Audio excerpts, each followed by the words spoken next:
Hi friends, welcome to Ranju Nagaraj YouTube channel. ಹೇಗಿದ್ದೀರಾ ಎಲ್ಲರೂ? ಬನ್ನಿ, ಇವತ್ತಿನ ವಿಡಿಯೋದಲ್ಲಿ ನಾವು 4455 ಹುದ್ದೆಗಳ ಬೃಹತ್ ನೇಮಕಾತಿ ಅಧಿಸೂಚನೆ ಪ್ರಕಟ, IBPSನಿಂದ ಸ್ಪೆಷಲಿಸ್ಟ್ ಆಫೀಸರ್ ರಿಕ್ರೂಟ್ಮೆಂಟ್ ಬಗ್ಗೆ ತಿಳಿತಾ ಹೋಗೋಣ. ಈ ವಿಡಿಯೋ ಸ್ಟಾರ್ಟ್ ಮಾಡೋದಕ್ಕಿಂತ ಮುಂಚೆ ನೀವಿನ್ನೂ ನನ್ನ ಚಾನಲ್ಗೆ ಸಬ್ಸ್ಕ್ರೈಬ್ ಆಗಿಲ್ಲ ಅಂದರೆ ಪ್ಲೀಸ್ ಲೈಕ್ ಮಾಡಿ, ಶೇರ್ ಮಾಡಿ, ಸಬ್ಸ್ಕ್ರೈಬ್ ಆಗಿ, ಹಾಗೆ ಪಕ್ಕದಲ್ಲಿರೋ ಬೆಲ್ಲೈಕನ್ನ ಕ್ಲಿಕ್ ಮಾಡಿ. ಇದರಿಂದ ನಿಮಗೆ ನಾನು ಹಾಕೋ ಹೊಸ ವಿಡಿಯೋಗಳ ನೋಟಿಫಿಕೇಷನ್ ಬರ್ತಾ ಹೋಗುತ್ತೆ. ಇದೇ ಥರ ಗೌರ್ಮೆಂಟ್ ಜಾಬ್ ಬಗ್ಗೆ ಮಾಹಿತಿ ಬೇಕು ಅಂತಂದರೆ ಪ್ಲೀಸ್ ಸಪೋರ್ಟ್ ಮಾಡಿ, ಹಾಗೆ ಸಬ್ಸ್ಕ್ರೈಬ್ ಆಗಿ ನಿಮ್ಮ ಫ್ರೆಂಡ್ಸ್ ಮತ್ತು ಫ್ಯಾಮಿಲಿ ಜೊತೆ ಕೂಡ ಶೇರ್ ಮಾಡ್ಕೊಳ್ಳಿ. ಬನ್ನಿ, ಉದ್ಯೋಗ ಮಾಹಿತಿ ತಿಳಿತಾ ಹೋಗೋಣ.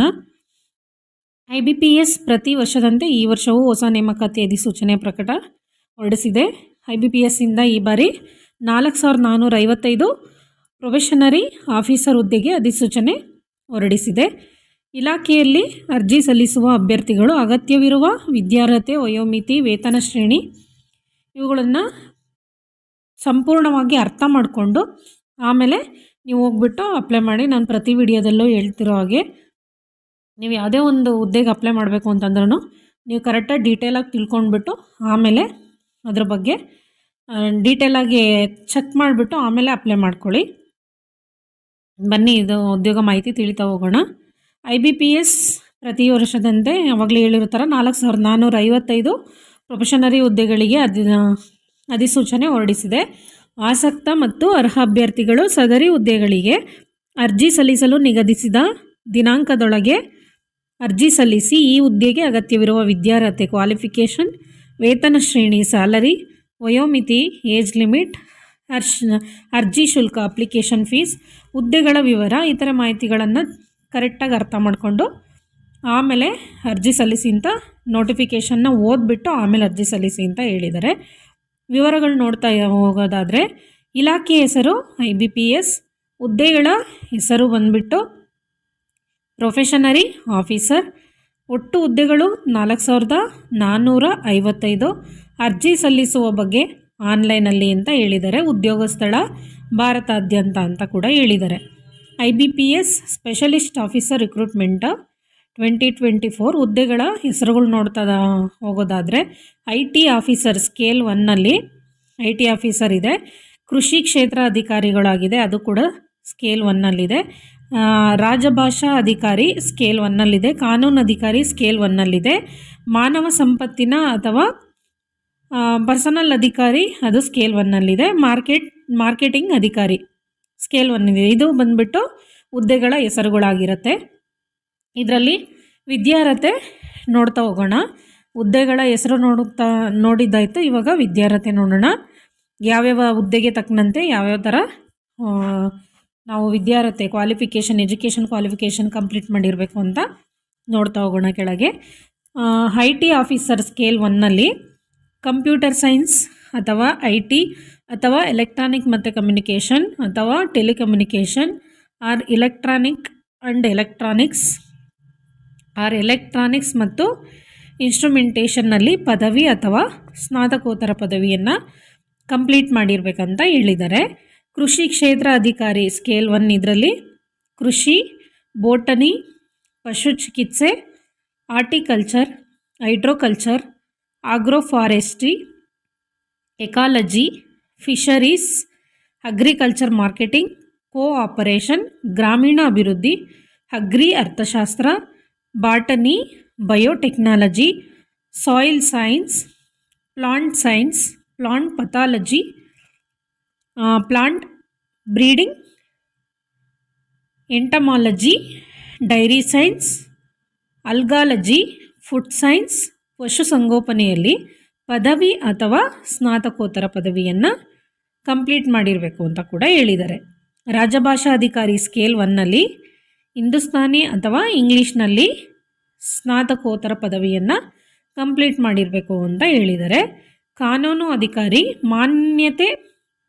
ಮಾನ್ಯತೆಯಾದ ವಿಶ್ವವಿದ್ಯಾಲಯದಿಂದ ಕಾನೂನು ಪದವಿಯನ್ನು ಕಂಪ್ಲೀಟ್ ಮಾಡಿರಬೇಕು ಅಂತ ಹೇಳಿದ್ದಾರೆ.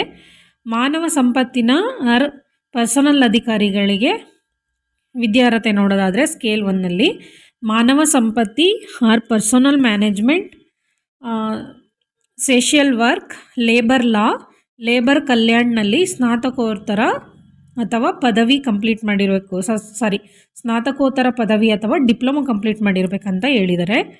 ಮಾರ್ಕೆಟಿಂಗ್ ಅಧಿಕಾರಿ ಸ್ಕೇಲ್ 1ನಲ್ಲಿ ಮಾರ್ಕೆಟಿಂಗ್ ಆ್ಯಂಡ್ ಸೇಲ್ಸ್ನಲ್ಲಿ ಸ್ನಾತಕೋತ್ತರ ಪದವಿ ಅಥವಾ ಡಿಪ್ಲೊಮೊವನ್ನು ಕಂಪ್ಲೀಟ್ ಮಾಡಿರಬೇಕು ಅಂತ ಹೇಳಿದ್ದಾರೆ. ಇದಿಷ್ಟು ಬಂದುಬಿಟ್ಟು ನಿಮಗೆ ವಿದ್ಯಾರ್ಹತೆ ಡೀಟೇಲ್ಸ್, ಅಂದರೆ ಎಜುಕೇಷನ್ ಕ್ವಾಲಿಫಿಕೇಷನ್ನು, ನಾವು ಅರ್ಜಿ ಸಲ್ಲಿಸೋಕ್ಕೆ ಏನು ಕಂಪ್ಲೀಟ್ ಮಾಡಿರಬೇಕು ಕ್ವಾಲಿಫಿಕೇಷನ್ ಅಂತ ಇದನ್ನ ವಿದ್ಯಾರ್ಹತೆ ಡೀಟೇಲಾಗಿ ಮೆನ್ಷನ್ ಮಾಡಿದ್ದಾರೆ. ಇದನ್ನು ನೀವು ನೋಡ್ಕೋಬೋದು. ವಯೋಮಿತಿ ನೋಡೋದಾದರೆ ಕನಿಷ್ಠ 20 ವರ್ಷ, ಗರಿಷ್ಠ 30 ವರ್ಷ ಅಂತ ಹೇಳಿದ್ದಾರೆ. ಕನಿಷ್ಠ 20 ವರ್ಷ ಕಂಪ್ಲೀಟ್ ಆಗಿರಬೇಕು, ಗರಿಷ್ಠ 30 ವರ್ಷ ಮೀರಿರಬಾರ್ದು ಅಂತ ಹೇಳಿದ್ದಾರೆ. ವಯೋಮಿತಿ ಸಡಿಲಿಕೆ ನೋಡೋದಾದರೆ SC STಗೆ 5 ವರ್ಷ ಸಡಿಲಿಕೆ ಇದೆ. ಅಂದರೆ ಗರಿಷ್ಠ 30 ವರ್ಷ ಇದೆಯಲ್ಲ, ಅದ್ರ ಜೊತೆಗೆ ಪ್ಲಸ್ 5 ಇಯರ್ಸ್, ಅಂದರೆ SC STಗೆ 35 ವರ್ಷದವರೆಗೂ ಅಪ್ಲೈ ಮಾಡೋಕ್ಕೆ ಅರ್ಹತೆ ಇದ್ದಾರೆ. OBC ಅವರಿಗೆ 3 ವರ್ಷ, ಅಂದರೆ 33 ವರ್ಷದವರೆಗೂ ಇವರು ಅಪ್ಲೈ ಮಾಡೋಕ್ಕೆ ಅರ್ಹತೆ ಇದ್ದಾರೆ. PWD ಅವರಿಗೆ 10 ವರ್ಷ, ಅಂದರೆ 30 ವರ್ಷ ಇರೋರು ಪ್ಲಸ್ 10 ಇಯರ್ಸು, 40 ವರ್ಷದವರೆಗೂ ಇವರು ಅಪ್ಲೈ ಮಾಡೋಕ್ಕೆ, ಈ ಜಾಬಿಗೆ ಅಪ್ಲೈ ಮಾಡೋಕ್ಕೆ ಅರ್ಹರಾಗಿರ್ತಾರೆ. ವೇತನ ಶ್ರೇಣಿ ನೋಡೋದಾದರೆ ಈ ಹುದ್ದೆಗಳು ಬ್ಯಾಂಕಿಂಗ್ ವಲಯದಲ್ಲಿ ಆಕರ್ಷಕ ವೇತನವನ್ನು ನೀಡುತ್ತವೆ. ಸ್ಕೇಲ್ 1 ಅಧಿಕಾರಿ ಹುದ್ದೆಗಳು ವೇತನ ಶ್ರೇಣಿ ಸರಾಸರಿ 23,700ರಿಂದ 42,020 ರೂಪಾಯಿ ಅಂತ ಕೂಡ ಹೇಳಿದ್ದಾರೆ. ಅರ್ಜಿ ಶುಲ್ಕ ನೋಡೋದಾದರೆ ವೇತನ ಶ್ರೇಣಿ ವಿದ್ಯಾರ್ಹತೆ ಆಯಿತು. ಅರ್ಜಿ ಶುಲ್ಕ ನೋಡೋಣ. ಏಜ್ ಲಿಮಿಟ್ ಕೂಡ ನೋಡಿದ್ದಾಯಿತು. ಅರ್ಜಿ ಶುಲ್ಕ ನೋಡೋದಾದರೆ SC ST PWD ಅಭ್ಯರ್ಥಿಗಳಿಗೆ 175 ರೂಪಾಯಿ ಅಂತ ಹೇಳಿದ್ದಾರೆ. ಅರ್ಜಿದಾರರು ಬ್ಯಾಂಕ್ ಶುಲ್ಕವನ್ನು ಪಾವತಿಸಬೇಕು. 175 ರೂಪಾಯಿ ಬ್ಯಾಂಕ್ ಶುಲ್ಕವನ್ನು ನೀವು ಪಾವತಿಸಬೇಕು ಅಂತ ಹೇಳಿದ್ದಾರೆ. ಮತ್ತೆಲ್ಲ ಅಭ್ಯರ್ಥಿಗಳು SC ST PWD ಅಭ್ಯರ್ಥಿಗಳನ್ನು ಬಿಟ್ಟು ಇನ್ನುಳಿದ ಎಲ್ಲ ಅಭ್ಯರ್ಥಿಗಳು 850 ರೂಪಾಯಿ ಅರ್ಜಿ ಶುಲ್ಕವನ್ನು ಪಾವತಿ ಮಾಡಬೇಕು ಅಂತ ಹೇಳಿದ್ದಾರೆ. ಆಯ್ಕೆ ವಿಧಾನ ನೋಡೋದಾದರೆ ಸೆಲೆಕ್ಷನ್ ಪ್ರೋಸೆಸ್ ಏನಿದೆ ಅನ್ನೋದಾದರೆ ಪ್ರಾಥಮಿಕ ಪರೀಕ್ಷೆ 100 ಅಂಕಗಳಲ್ಲಿ ಇರುತ್ತೆ. ಅದು ಟೈಮಿಂಗ್ಸ್ ಬಂದುಬಿಟ್ಟು ನಿಮಗೆ 60 ನಿಮಿಷ ಇರುತ್ತೆ ಅಂತ ಹೇಳಿದ್ದಾರೆ. 1 ಅವರ್ ಇರುತ್ತೆ ಅಂತ ಹೇಳಿದ್ದಾರೆ. ಪ್ರಾಥಮಿಕ ಪರೀಕ್ಷೆ 100 ಅಂಕಗಳು, 60 ನಿಮಿಷ, 1 ಗಂಟೆ ಇರುತ್ತೆ. ಮುಖ್ಯ ಪರೀಕ್ಷೆ ಮೇನ್ ಪರೀಕ್ಷೆ ಬಂದುಬಿಟ್ಟು 200 ಅಂಕಗಳಿಗಿರುತ್ತೆ, 120 ನಿಮಿಷ ಇರುತ್ತೆ, 2 ಗಂಟೆ ಇರುತ್ತೆ. ಆನ್ಲೈನ್ನಲ್ಲೇ ಇರುತ್ತೆ ಪರೀಕ್ಷೆ ಕೂಡ. ನೆಕ್ಸ್ಟು ಸಂದರ್ಶನ, ಮುಖ್ಯ ಪರೀಕ್ಷೆಯಲ್ಲಿ ಉತ್ತೀರ್ಣರಾದ ಅಭ್ಯರ್ಥಿಗಳು ಸಂದರ್ಶನಕ್ಕೆ ಆಹ್ವಾನಿಸಲಾಗುತ್ತೆ. ಫಸ್ಟು ಪ್ರಾಥಮಿಕ ಪರೀಕ್ಷೆ ಇರುತ್ತೆ, ಅದರಲ್ಲಿ ಪಾಸಾಗಬೇಕು. ಮುಖ್ಯ ಪರೀಕ್ಷೆ ಇರುತ್ತೆ, ಅದರಲ್ಲಿ ಪಾಸಾಗಬೇಕು. ಆಮೇಲೆ ಸಂದರ್ಶನಕ್ಕೆ ನೀವು ಮುಖ್ಯ ಪರೀಕ್ಷೆಯಲ್ಲಿ ಉತ್ತೀರ್ಣರಾದ ಮೇಲೆ ನಿಮಗೆ ಸಂದರ್ಶನಕ್ಕೆ ಆಹ್ವಾನಿಸಲಾಗುತ್ತೆ ಅಂತ ಕೂಡ ಹೇಳಿದ್ದಾರೆ. ಪ್ರಮುಖ ದಿನಾಂಕಗಳು ಬಂದುಬಿಟ್ಟು ಆನ್ಲೈನ್ ನೋಂದಣಿ ದಿನಾಂಕ 1/8/2024ರಿಂದ 21/8/2024. ಅಪ್ಲಿಕೇಶನ್ ಶುಲ್ಕ ಪಾವತಿ 1ನೇ ತಾರೀಕು 8ನೇ ತಿಂಗಳಿಂದ 21ನೇ ತಾರೀಕು 8ನೇ ತಿಂಗಳವರೆಗೂ ಅಂತ ಹೇಳಿದ್ದಾರೆ. ಪ್ರಾಥಮಿಕ ಪರೀಕ್ಷೆಯ ಕಾಲ್ ಲೆಟರ್ ಡೌನ್ಲೋಡು ನೋಡಿ. ಕಾಲ್ ಲೆಟರ್ ಡೌನ್ಲೋಡು, ಪರೀಕ್ಷೆ ಫಲಿತಾಂಶ ಪ್ರತಿಯೊಂದನ್ನು ಕೂಡ ಇಲ್ಲಿ ಆಲ್ರೆಡಿ ಮೆನ್ಷನ್ ಮಾಡಿದ್ದಾರೆ.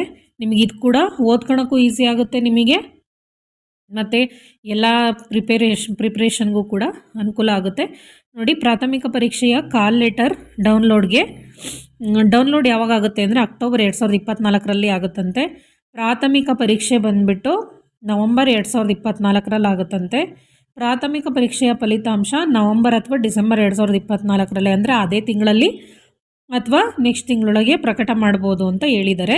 ಮುಖ್ಯ ಪರೀಕ್ಷೆಯ ಕಾಲ್ ಲೆಟರು ಡಿಸೆಂಬರಲ್ಲಿ ಡೌನ್ಲೋಡ್ ಆಗುತ್ತಂತೆ.